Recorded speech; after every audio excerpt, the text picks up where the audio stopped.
Hey everybody, and welcome to my channel, Sincerely Ashley Speaks. I'm your girl Ashley Speaks, and I'm so excited that you decided to join me for today's video. So we are in part 3 of a series that I'm calling God and the Single Mother. Now, if you haven't watched part 1 and part 2, it's not really in order, so you don't really have to watch them in order. But if you want to pause this one and go back and watch 1 and 2, that'd be great. So just a quick recap before we get into part 3 today. Part 1, we talked about Ishmael and Hagar, right? How basically she didn't foresee this whole plan coming about. She didn't, Hagar felt like tossed and cast away and just used, and like, well, what is life going to be like now? Like, now we're exiled from all that we've known. Like, how are we supposed to survive? Like, what is our quality of life going to be like? And God literally just favors them, right? Then in week 2, or part 2, we talked about the widow and her 2 sons, and with Elisha coming and letting her know, like, look, go to your neighbors, grab those jars, and the oil is going to flow, right? So we talked about community. We talked about relationships a lot in part 2. We talked about the importance of knowing when to connect, when to disconnect, how we are supposed to get this toxicity out of us and allow God to come in and be God, right? We talked a lot about getting out of our own way, right? And showing up to be that person that God has created and called us to be unapologetically. So if you haven't watched part 1 or part 2, be sure to go check it out. I'm pretty sure that they're going to bless you. And shout out to everybody who's been rocking with this series, who's been watching this series, who's been commenting, sharing, liking, emailing me, texting me. Like, it means so much to know that these videos are blessing y'all. Like, keep it coming, okay? So tonight we're going to talk about this. Like, the other day I'm preparing to go out of town tomorrow morning. So I'm like, okay, I need to do this video before I go out of town so I can just, upload it, and I won't have to worry about filming it there and editing, all that good stuff, right? So I'm like, okay, Lord, like, what are we going to talk about this week? And I was sitting there and I was talking to my mom, and I was letting her know how, when I was asking God, like, what single mom are we going to talk about this week? Who are we going to highlight and glean from this week? And the Lord showed me Naomi in the story of Ruth.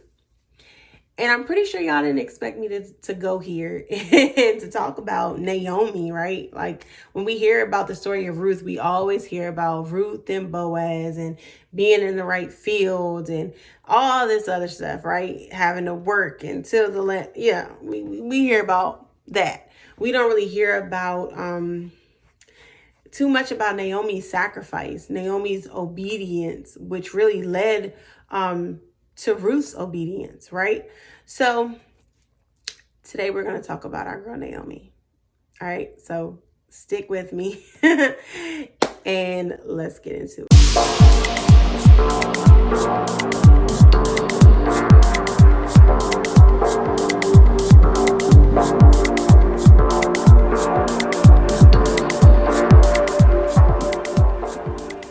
Let's go. So Ruth, in the book of Ruth, it opens up with Naomi's story. So this is like the backstory of what's going on, how they're about to get to this point. I'm going to read the first part just so we can have some context of what we're dealing with, and then we're going to go into what I believe the Lord is wanting to show us in this story in parallel to our lives. Amen. So it's Ruth chapter 1, verse 1. Y'all know I still don't got my glasses on. They in my bag, so I don't forget to take them on this trip. But we good. So it says, and listen, these names, y'all listen. That's all I'm gonna say. All right, Ruth chapter 1, verse 1, it says, In the days when the judges ruled, there was a famine in the land, and a man of Bethlehem in Judah went to sojourn in the country of Moab. He and his wife and his 2 sons. The name of the man was Elimelech, and the name of his wife Naomi. And the names of his 2 sons were Mahlon and Chilion. They were Ephrathites from Bethlehem in Judah. They went into the country of Moab and remained there. But Elimelech, the husband of Naomi, died, and she was left with her 2 sons. Verse 4. These took Moabite wives. The name of the one was Orpah, and the name of the other Ruth. Let me just fix this, y'all. And the name of the other Ruth. They lived there about 10 years, and both Mahlon and Chilion died, so that the woman was left without her 2 sons and her husband. Okay, so that was Ruth 1, 1 through 5. So that's like a little bit of the backstory of how Naomi came to be. So similar to week 2 or part 2, when we talked about the widow and her 2 sons, how crazy is it that we're talking about Naomi, who also had 2 sons, but she wasn't just a widow. She lost her husband, and then a decade later lost her sons, right?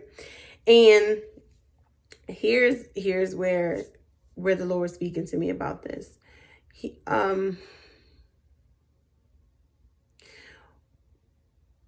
Naomi lost her sons. Her sons died, but her sons had wives, right? So she was still a mother figure, still occupying the role of a mother, even though it wasn't the original way that she intended to be a mother. Oftentimes we can find ourselves in a position of mothering or taking care of or nurturing or raising up children that aren't even ours, children that we didn't even ask for. We mentor people. We come into relationship with people that we have to teach and raise up and impart things into, right? So Naomi has 2 daughters-in-law, and one Orpah, one Ruth, right? Now, Orpah, I'm pretty sure you're familiar with this story, but if you're not, Orpah decides to leave. So Ruth is like, okay, I'm leaving this place. I'm going back home because there's nothing here for me. I don't have any sons. I don't have a husband. Like, I'm going back home. And Orpah's like, sounds like a good idea. I'm going home to my mom and my dad, and y'all go and do whatever y'all want to do. And Ruth is like, nah, I'm staying with you. Wherever you go, I'm going to go. I'm going to read it so y'all know. But okay. So verse 6 says, Then she arose with her daughters-in-law to return from the country of Moab, for she had heard in the fields of Moab that the Lord had visited his people and given them food. So she set out from the place where she was with her 2 daughters-in-law, and they went on the way to return to the land of Judah. Come on, praise. But Naomi said to her 2 daughters-in-law, Go, return each of you to her mother's house. May the Lord deal kindly with you as you have dealt with the dead and with me. The Lord grant that you may find rest, each of you in the house of her husband. Then she kissed them, and they lifted up their voices and wept. And they said to her, No, we will return with you to your people. But Naomi said, Turn back, my daughters. Why will you go with me? Have I yet sons in my womb, that they may become your husbands? Turn back, my daughters. Go your way, for I am too old to have a husband. If I should say I have hope, even if I should have a husband this night and should bear sons, would you therefore wait till they were grown? Would you therefore refrain from marrying? No, my daughters, for it is exceedingly bitter to me for your sake that the hand of the Lord has gone out against me. Then they lifted up their voices and wept again. And Orpah kissed her mother-in-law, but Ruth clung to her. And she said, see, your sister-in-law has gone back to her people and to her gods. Return after your sister-in-law. But Ruth said, this is verse 16. Ruth said, do not urge me to leave you or return from following you. For where you go, I will go, and where you lodge, I will lodge. Your people shall be my people, and your God, my God. Where you die, I will die, and there will I be buried. May the Lord do so to me, and more also, if anything, but death parts me from you.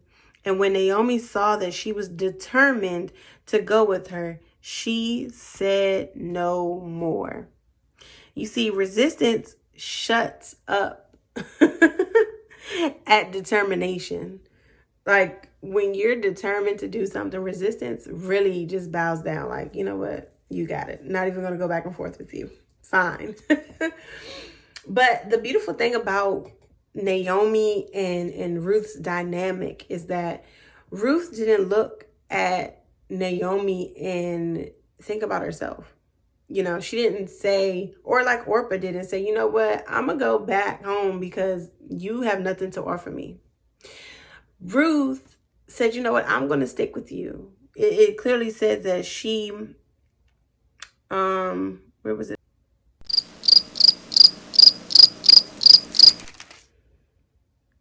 Okay.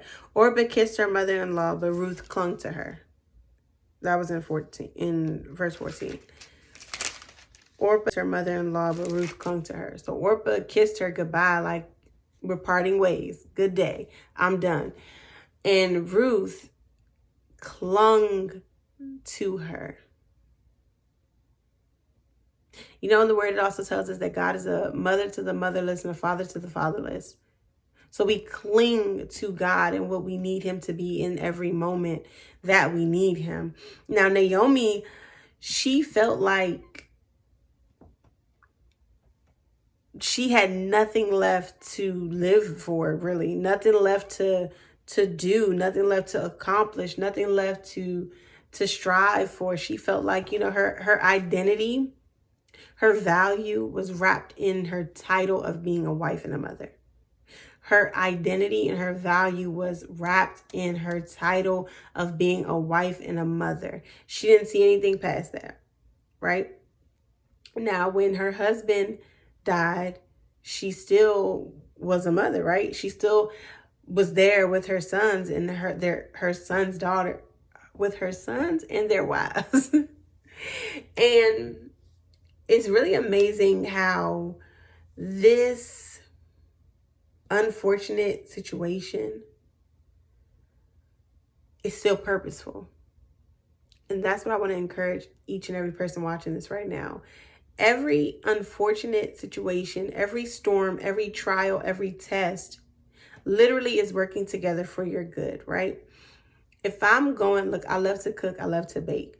But if I'm baking a cake, and I'm pretty sure you've heard this example before, but if I'm baking a cake and I only put just the sweet ingredients, like I only put the sugar, I only put the cream or the brown sugar in it, the good stuff, and I leave out the salt, the baking soda, the butter, like the oil. If I leave out that stuff and only put the sweet stuff, because I want this cake to be good, I want it to be sweet, I want it to be moist, I want it to be good.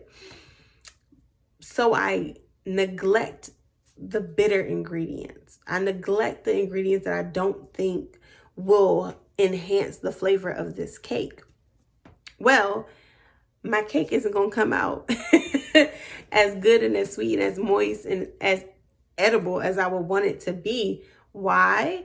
Because I need those bitter ingredients. I need those dry ingredients. I need those not so good on their own ingredients to mix with the sweet things, to mix with the ingredients that I'd gladly eat. But like, give me some chocolate chips. I eat them by myself, by itself.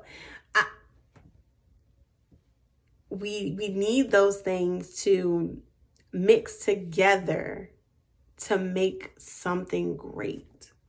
So be encouraged that wherever you find yourself right now, if it's in the middle of a storm, if it's in the middle of a test, if it's in the middle of a trial, Romans 8:28 tells us all things work together for the good of them that love the Lord and are called according to his purpose. That means that situation that you're in is working for your good.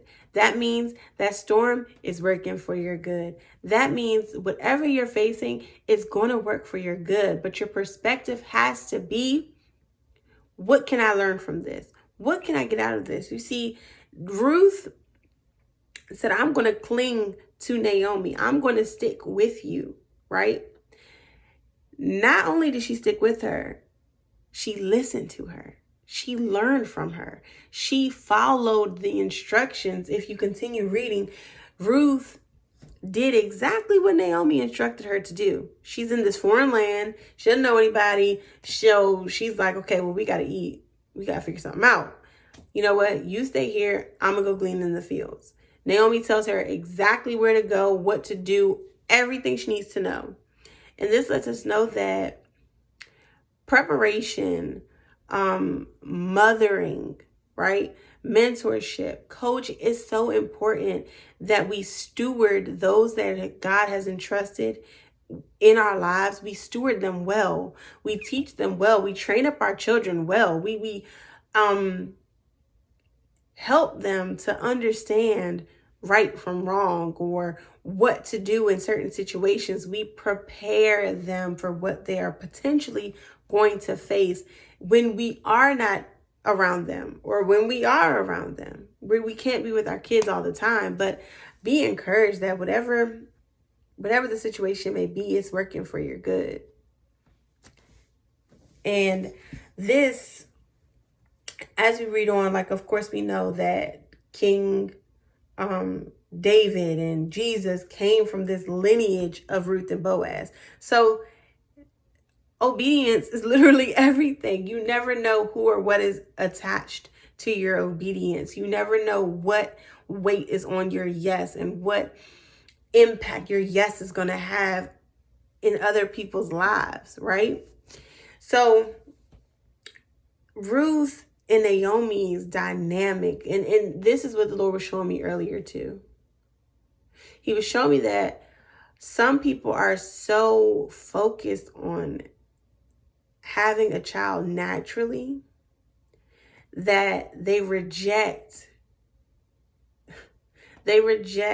how God is trying to bring a child into their life, how God is trying to position them to parent in a different way, right?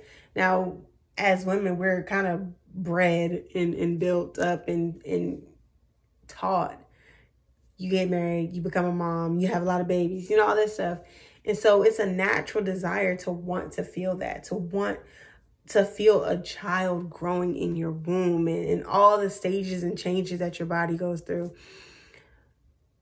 But it's a blessing when you can be a mother to a child that you didn't birth, right? There's tons of kids that are waiting to be adopted, right?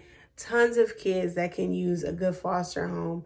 And I believe a lot of the times we're frustrated and stuck in our own way of doing things because that's all we know.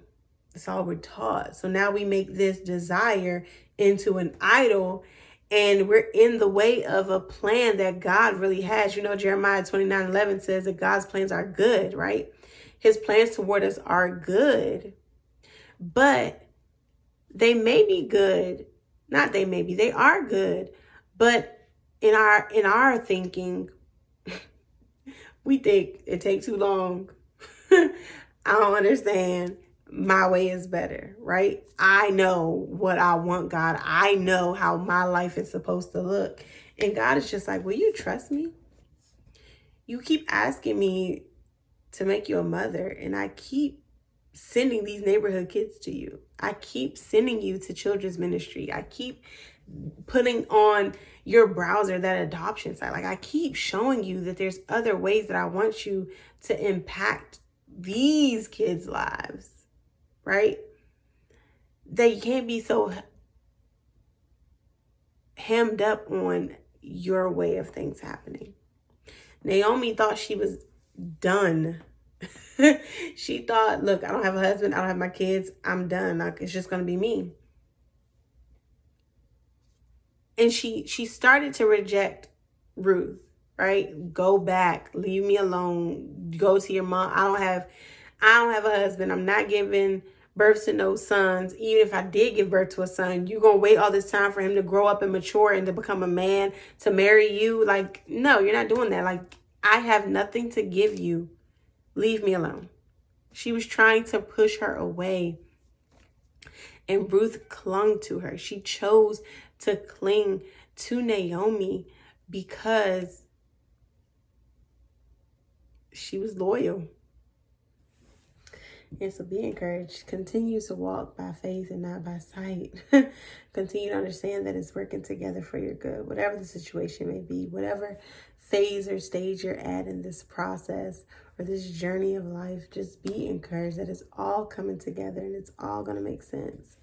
I also want to just point out that our identity is so crucial. It's so important to know your identity aside from being a mother, aside from being whatever that title is that you roll off your tongue immediately when somebody asks what you do or, you know, who you are or tell me about you. Well, I'm a mom.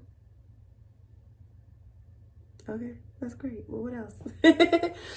So identity is important. I think Naomi kind of shows us like you're in a difficult space and place if that's what you find your value in alone, right? Like we're supposed to be, we are multi-dimensional, multifaceted women. And being a mother is an amazing, amazing, amazing responsibility and privilege. But sometimes we forget that we are women. We have desires, we have dreams and goals and visions. So maybe we'll talk about identity on our next video. Thank you for watching. Be sure to like, share, subscribe, comment. Any suggestions or questions on videos, just leave them in the comment section below. I'll be sure to get to them. And until next time, unlock your potential and thrive in your purpose. See you next time.